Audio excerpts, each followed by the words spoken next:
Beredar rekaman di media sosial yang memperlihatkan iring-iringan kendaraan dan peralatan tempur milik Rusia bertuliskan Z tengah menuju ke Ukraina Selatan.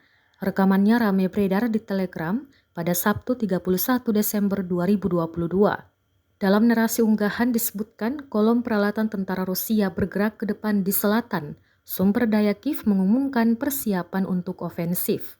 Militer Ukraina menerbitkan foto dan video kolom peralatan tentara Rusia yang bergerak maju melalui Mariupol dan selanjutnya ke wilayah target baru Rusia. Rekaman tersebut difilmkan oleh kaki tangan angkatan bersenjata Ukraina.